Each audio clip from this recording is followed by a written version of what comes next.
She comes across like diamonds, diamonds, easy in love when the lights are low. She comes into focus, focus, the closer she gets, the more I know. She takes more whiskey than my wine, I got another whiskey to try out tonight. This one here is the Loch Lomond 12-year-old Loch Lomond.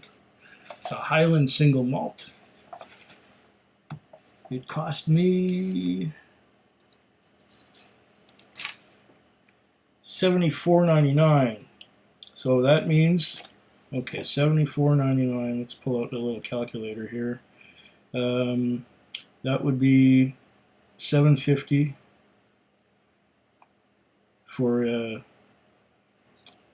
liquor tax, $3.75 for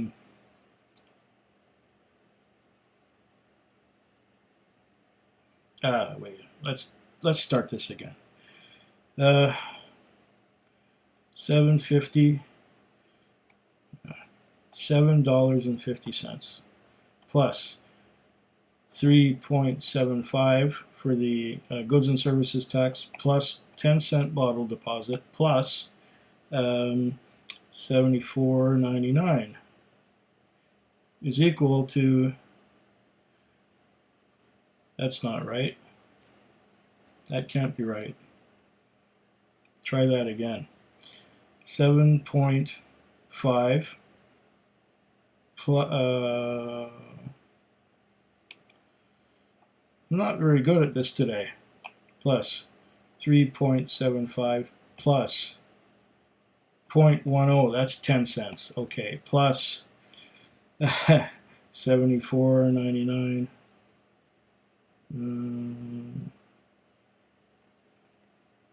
That's better. $86.34 out the door. Took me a while, but I got there. Yeah, I don't do math very well at night, especially after I've started drinking. So there you go. So is this $86?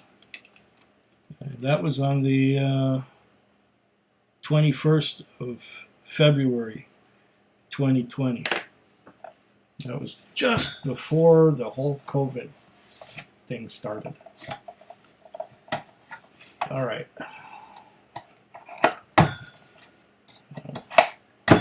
Take this out of here.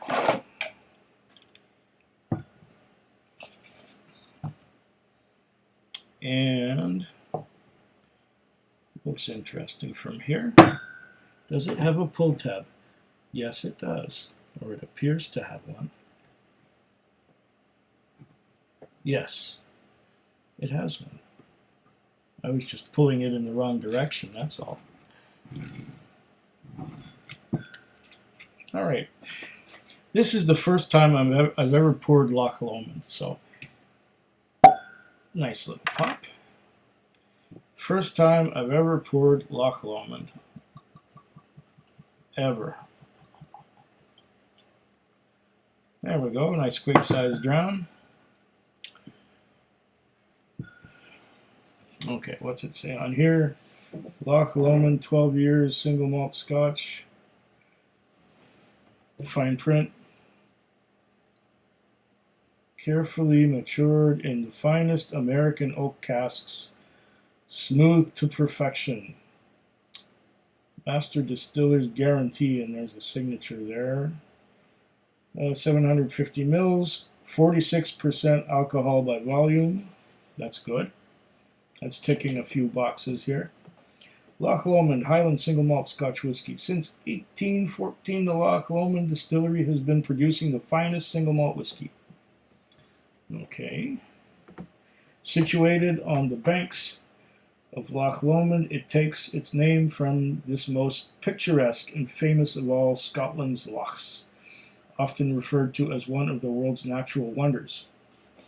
Loch Lomond 12-year-old single malt uses a combination of whiskey from our unique Loch Lomond pot stills and Swan Neck pot stills to give a distinguished character only found in Loch Lomond single malt.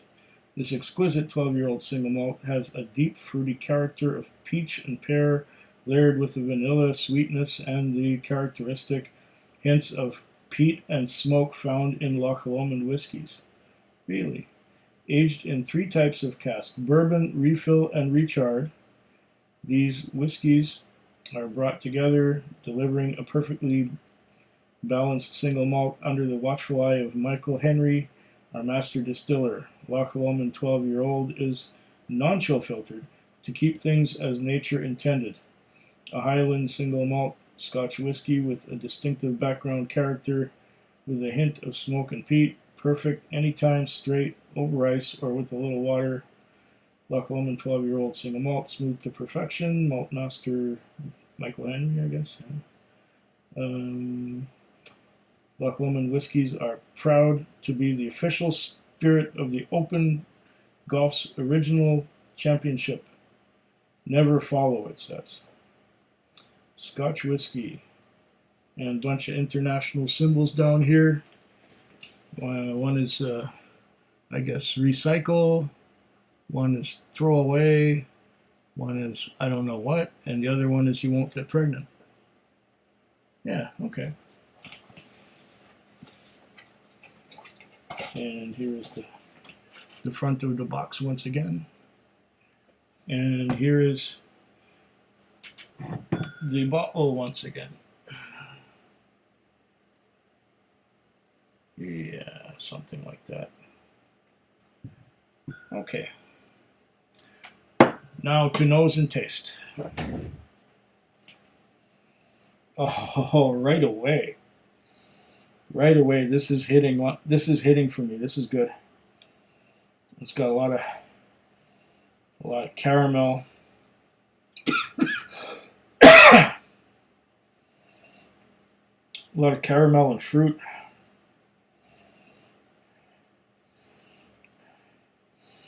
The fruit is like a peach and apricot kind of thing.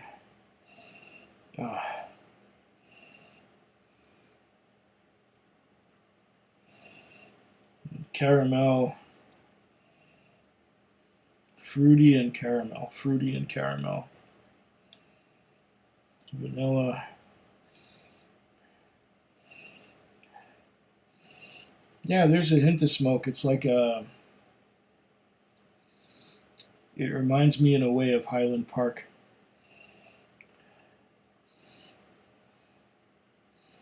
It says American oak, but there's no sherry involved here.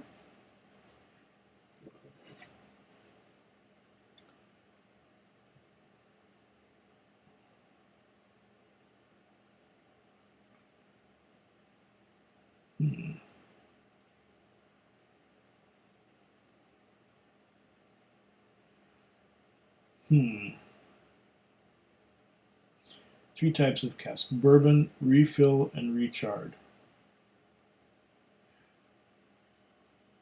Okay, so refilled, could that be refilled after whiskey was in it, or refilled after sherry was in it? And did it say non-chill filtered? But it is a little bit reddish, but it's a green bottle, so here it's a little bit orange.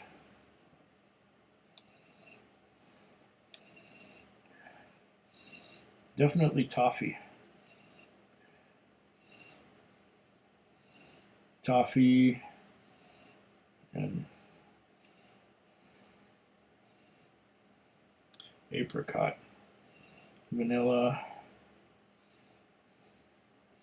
As it said in the description, there's some pear involved too.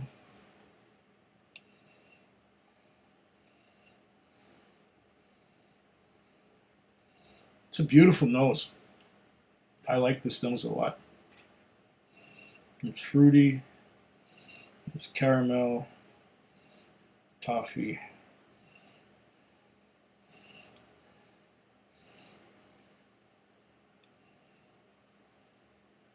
This is ticking the boxes. I'm getting a little bit of a Just a tiny hint of cinnamon. I don't know where that's coming from, but there's a tiny hint of cinnamon as well.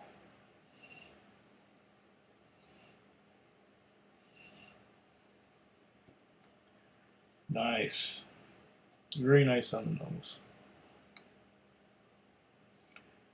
And at 46%, it's probably just a perfect drinking strength. Let's give it a look in the... Well, it's got some legs that come down pretty fast. Then there's a secondary ridge on the up there. You see the secondary ridge? And that's coming, the secondary is coming down a little more slowly, although the primaries were like zoom. Another look. There's legs and down they go. And then there's, yeah. Could have been more oily and more viscous, I imagine.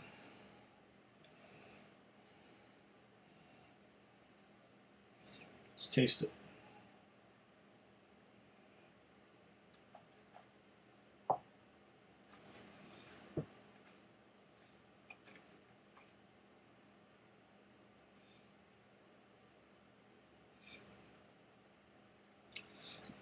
Okay.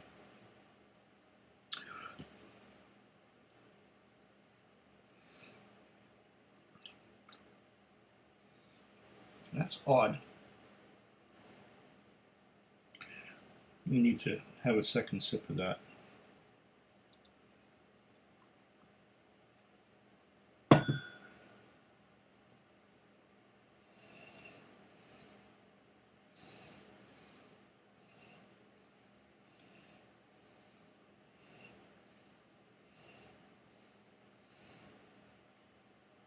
The fruity notes and the caramel notes, the heavy caramel notes that I'm getting, and toffee that I'm getting on the nose, do a curious thing when I take it in my mouth.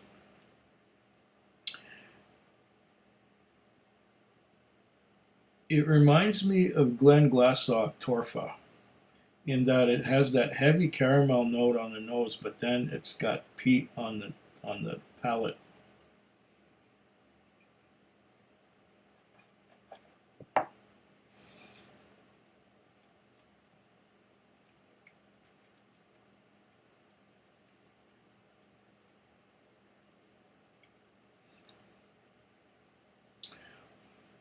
Ah. It's fruity, yes, but then it is smoky and peaty, and there's a smoky peat tingle on the sides of my tongue that's just tingling. And the finish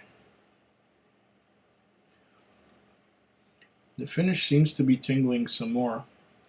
It's hanging on. I'm getting fruity notes that are fading. The mouthfeel is a bit thin for something bottled at 46%. I'm going to try adding just a bit of water and see what that does to it.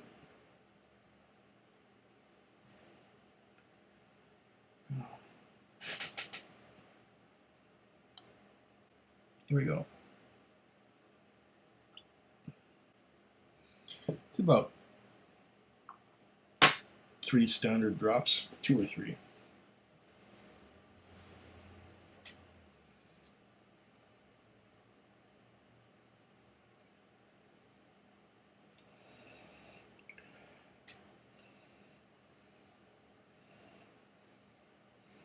Does that change the nose at all? I'm still getting apricots and peach.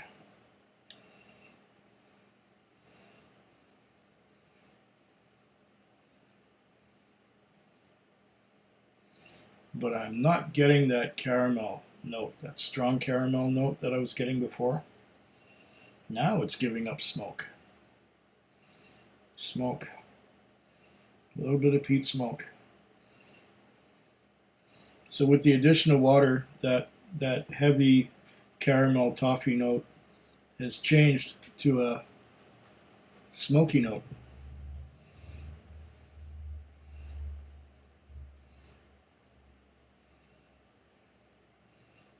But the fruits are still there. The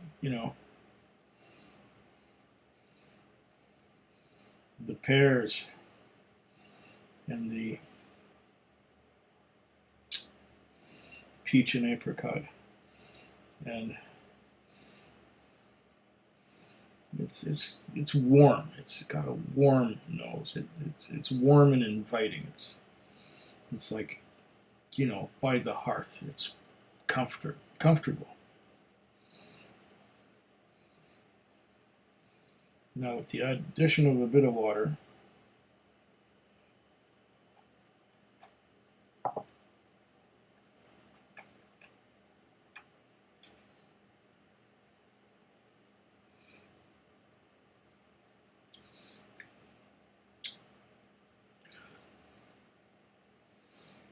yeah, the mouthfeel is kind of thin, but the flavor it fills the mouth. The mouthfeel is thinner, like I said, but now the flavor fills the mouth. There's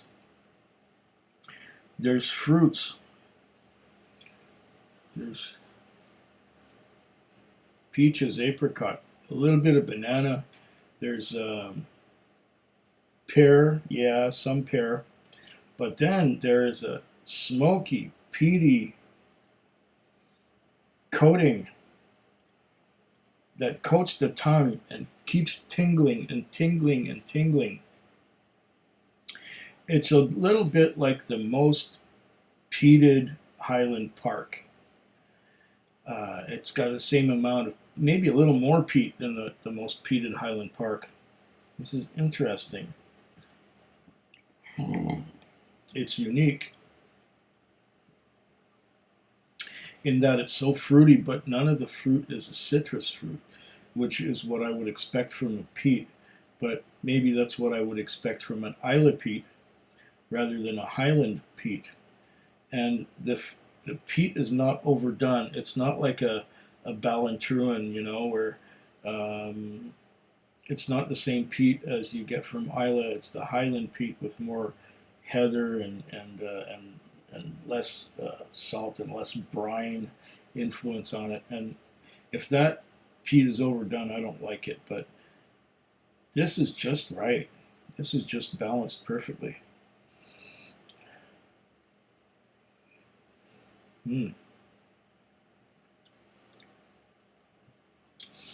I'm convinced that I'm going to enjoy this bottle a lot as the fill level goes down. This was just a neck pour, but it's going to go down. And as it goes down, I think it's going to get even better. So far, it's very nice. Very, very nice. I'm enjoying this a lot. And that's just a neck pour. And for a first impression of a Loch Lomond, this will do. Sláinte. Food Quig. Food Quig. Food Quig. Food Quig. Food Quig. Yeah.